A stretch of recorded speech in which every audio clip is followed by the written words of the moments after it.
मुख्य चुनाव आयुक्त की नियुक्ति अब सिर्फ दिल्ली तक ही चर्चा का विषय नहीं रही, बल्कि दिल्ली से बिहार तक पहुंच गई है।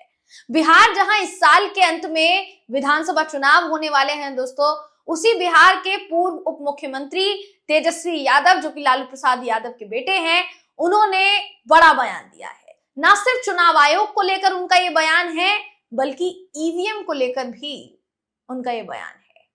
ईवीएम को बंद करने की बात कही है तेजस्वी यादव ने। ऐलान कह लीजिए या उनकी तरफ से किया गया बड़ा दावा कह लीजिए। तेजस्वी यादव के इस दावे से, ऐलान से किस तरीके से राजनीतिक गलियारों में हलचल पैदा हो गई है दोस्तों, ये आपको बताएंगे इस खबर में। आखिर तक इस वीडियो को जरूर देखिएगा। नमस्कार दोस्तों, मेरा नाम है जयंती झा। दोस्तों, तेजस्वी यादव लगातार कोई ना कोई एक ऐसा बयान दे रहे हैं जिससे राजनीतिक हलचल जो है वो तेज हो जा रही है।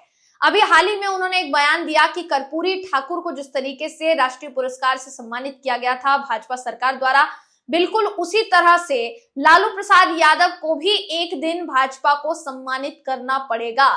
यही वो भाजपा होगी जो आज लालू प्रसाद यादव को बेशक गाली दे रही है, लेकिन कल उन्हें राष्ट्रीय पुरस्कार से सम्मानित करेगी। क्योंकि कर्पूरी ठाकुर भी किसी समय में इसी तरीके से सरकार का विरोध कर रहे थे, जब सरकार ने जाति के नाम पर भेदभाव पैदा करना शुरू किया, धर्म के नाम पर लड़ाना शुरू किया, लेकिन अंत में उन्हीं कर्पूरी ठाकुर को उन्हें राष्ट्रीय पुरस्कार से सम्मानित करना पड़ा। यही नतमस्तकता जो है दिखानी पड़ेगी लालू प्रसाद यादव के सामने। अब ये इतना बड़ा ऐलान कम था कि एक और ऐलान कर डाला तेजस्वी यादव ने। दोस्तों, तेजस्वी यादव ने नए मुख्य चुनाव आयुक्त की नियुक्ति को लेकर एक बड़ा दावा किया है। आपत्ति तो जताई ही है कि किस तरीके से उन लोगों का चुनाव किया जा रहा है भारतीय जनता पार्टी की सरकार द्वारा जिनसे फायदा हो सकता है भाजपा को।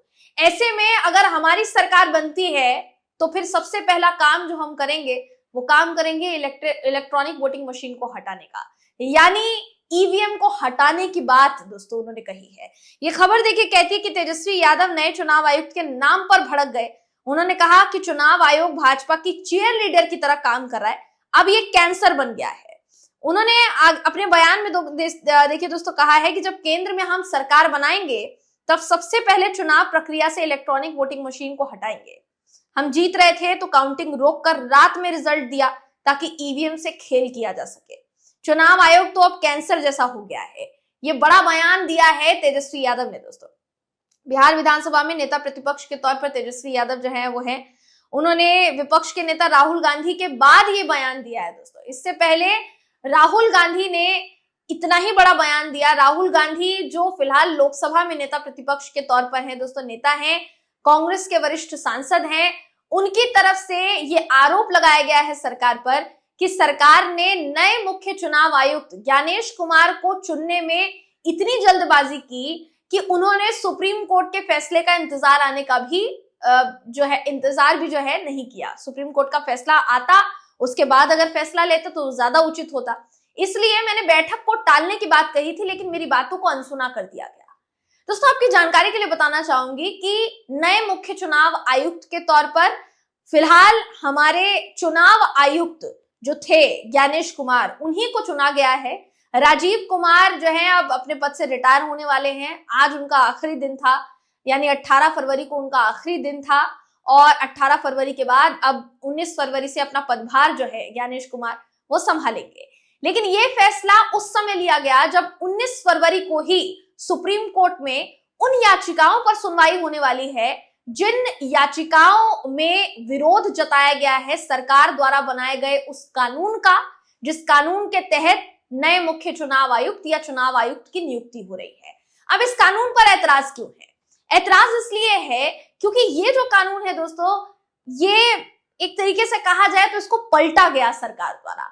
सुप्रीम कोर्ट की तरफ से कहा गया था एक पैनल का गठन किया जाएगा, उस पैनल में सीजेआई शामिल होंगे, सीजेआई के अलावा उस पैनल में नेता प्रतिपक्ष शामिल होंगे और नेता प्रतिपक्ष के अलावा प्रधानमंत्री शामिल होंगे। इन 3 सदस्यीय कमिटी या पैनल कह लीजिए, ये फैसला लेंगे या एक तरीके से सजेशन दिया जाएगा इनके द्वारा कि किसको नए मुख्य चुनाव आयुक्त के तौर पर चुना जाए। क्योंकि चुनाव आयोग एक वो स्वतंत्र प्रणाली है, एक वो स्वतंत्र संस्था है दोस्तों, जिस पर विश्वास किया जाता है हमारे देश की जनता द्वारा कि हमारा जो वोट है वो गलत नहीं जाएगा, हम जिसको वोट देंगे उसी को वोट पड़ेगा, और गोपनीयता रहेगी, कॉन्फिडेंशियल रहेगा कि हमने जिसको वोट दिया है वो किसी को पता ना चले कि हमने किसको वोट दिया है। तो ये गोपनीयता चुनाव आयोग की जिम्मेदारी है कि वो उसको निभा पाए। लेकिन बीते कुछ समय में चुनाव आयोग जिस तरह से सवालों के घेरे में घिरा है, खासकर चुनावों को लेकर कि चुनाव में धांधलेबाजी हो रही है, बावजूद इसके चुनाव आयोग संज्ञान नहीं लेता, विपक्ष द्वारा तरह तरह के आरोप लगाए जाते हैं, फिर भी चुनाव आयोग की नींद नहीं खुलती। इस तरीके के कई आरोप चुनाव आयोग झेल चुका है। सुप्रीम कोर्ट कितने मामले जा चुके हैं, ईवीएम पर रोक लगाने की बात हो चुकी है।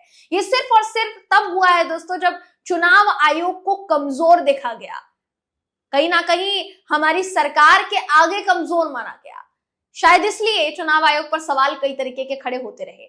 ऐसे में ऐसे अधिनियम के तहत नियुक्ति होना मुख्य चुनाव आयुक्त की, जिस अधिनियम पर ऐतराज है, ये कहीं ना कहीं अब फिर से सवालों के घेरे में आ रहा है दोस्तों।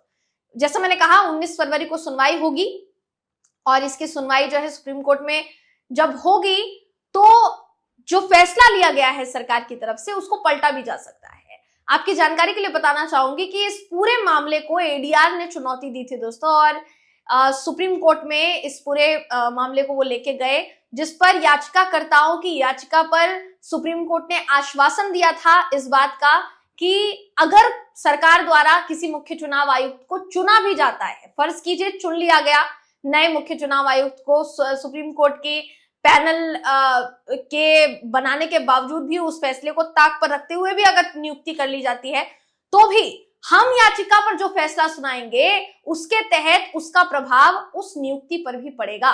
इसलिए अगर सुप्रीम कोर्ट की तरफ से फैसला दिया जाता है कि पैनल जिसमें सीजेआई शामिल थे, वापस से सीजेआई को उस पैनल में शामिल किया जाए, और प्रधानमंत्री के साथ साथ नेता प्रतिपक्ष उस पैनल का हिस्सा हो, अगर ये फैसला सुप्रीम कोर्ट की तरफ से लिया जाता है, तो फिर सरकार द्वारा की गई नियुक्ति में फेरबदल किया जा सकता है दोस्तों, पलटा जा सकता है उस पूरे के पूरे फैसले को। यानी आपको और साधारण शब्दों में कहूं तो ज्ञानेश कुमार को जो चुना गया है, उनके नाम पर जो मुहर लगाई गई है, अगर संतुष्टि नहीं होती है नेता प्रतिपक्ष को या पैनल के उस हिस्से में से किसी को भी, मान लीजिए सीजेआई को वापस से शामिल किया गया उस पैनल में और नेता प्रतिपक्ष रहे, अगर विरोध जताया जाता है तो उस विरोध पर, उन आपत्तियों पर ध्यान दिया जाएगा और फिर से नियुक्ति जो है वो संभव है। यानी कुल मिलाकर कहा जा सकता है कि सरकार के इस फैसले का विरोध हर तरफ हो रहा है दोस्तों, सबकी निगाहें सुप्रीम कोर्ट के फैसले पर टिकी है। मगर फिलहाल जैसा तेजस्वी यादव ने कहा कि भारतीय जनता पार्टी के चेयर लीडर के तौर पर चुनाव आयोग काम कर रहा है, ये सवाल, और वहीं राहुल गांधी द्वारा उठाया गया सवाल, ये अपने आप में बहुत महत्वपूर्ण सवाल है।